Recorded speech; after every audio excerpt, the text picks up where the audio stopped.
Nah, Romo, kalau buah karma buruk apa sih yang terjadi dari berbohong itu? Maksudnya, apakah karena berbohong terus kita dibohongi orang gitu? Selalu Oh begitu iya, atau gimana? oke. Untuk itu mungkin saya share screen lagi ya. Kita lihat karena memang tadi belum dibahas itu. Oke, ini dalam berbagai referensi ya, eh, ada akibat dari melanggar sila keempat yang seperti tadi Komiki bilang, apakah kalau misalnya dalam kehidupan lampau kita sering berbohong, dalam kehidupan ini kita juga kena seperti itu yang sifatnya sama, kita juga sering dibohongi. Menurut saya itu bisa, itu benar ya.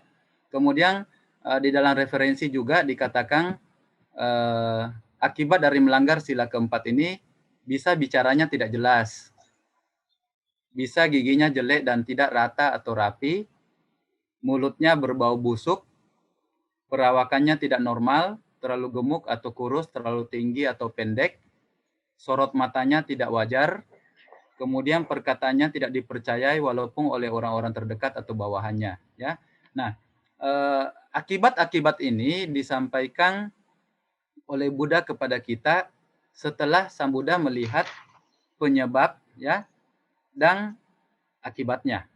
Nah, kita sebagai umat awam harus hati-hati melihat akibat-akibat ini, hati-hati menerjemahkan akibat-akibat ini ya. Kita jangan sok pintar ketika melihat orang yang giginya jelek dan tidak rata ya.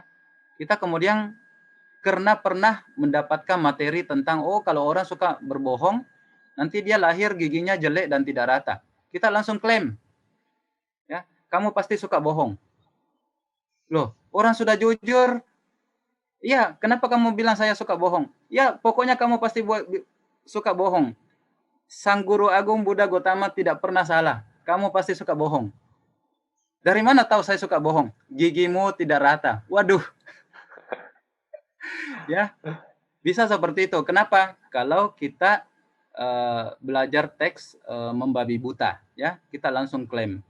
Nah, tidak semuanya seperti itu, ya. Memang bisa jadi ketika giginya jelek dan tidak rata, dia lahir dengan gigi jelek seperti itu, ya. Tetapi dalam kehidupan ini dia sangat jujur, ya. Dia bukan pembohong gitu. Kenapa? Karena dalam setiap kehidupan orang bisa berubah menjadi lebih baik. Kita lihat Kujutara, ya. Dalam banyak kelahiran dia justru jujur. Tetapi dalam kelahiran berikutnya yang terakhir ketika dia menjadi pelayang dari Ratu Samawati, dia justru berbohong, ya. Terbalik malah gitu, ya. Jadi kita harus melihat dengan luas. Sang Buddha mengajak kita untuk melihat dengan luas, kemudian baru memutuskan sesuatu, ya. Jangan karena kita pernah dapat materi seperti ini, kita langsung kalau melihat orang yang mulutnya berbau busuk, kita bilang ini orang pasti suka bohong. Padahal giginya lagi berlubang, ya. Kalau giginya lagi berlubang, kemudian tidak diobati, ya sudah mulutnya pasti bau, ya. Kemudian bicaranya tidak jelas. Sama seperti kasus yang sering kita lihat Bante Culapantaka, ya. Culapantaka itu kan dikatakan terlahir, yang mulia Culapantaka terlahir dengan kondisi yang eh, kurang cerdas. Nah, kan sering kalau kita bahas sila, kalau orang melanggar sila kelima suka mabuk-mabukan, minum minuman, nanti kalau lahir menjadi orang yang kurang cerdas, idiot. Nah, padahal Culapantaka kan, yang mulia Culapantaka bukan gara-gara minuman keras, tetapi karena penyebab pernah merendahkan Pacika Buddha di zaman kehidupan lampau. Ya, jadi kita jangan membalik gitu. Kalau Sang Buddha mengatakan seperti ini benar. Kenapa? Karena beliau melihat ada orang yang bicaranya tidak jelas akibat kelahiran lampaunya dia pernah suka berbohong, ya.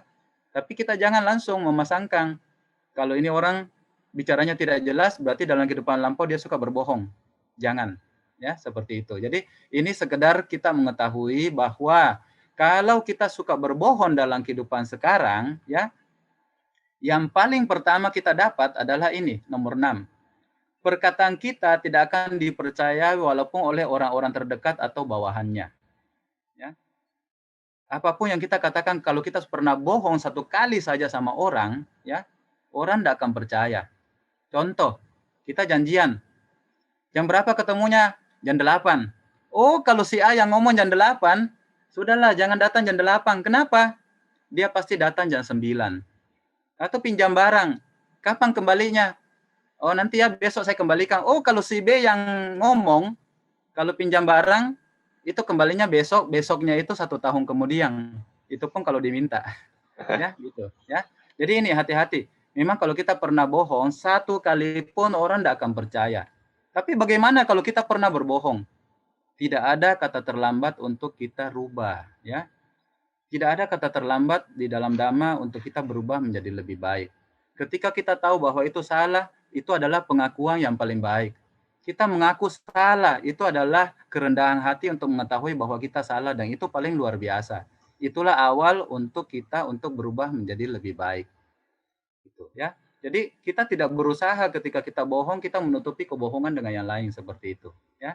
Oke, mungkin itu yang saya bisa share. Komiki, silakan.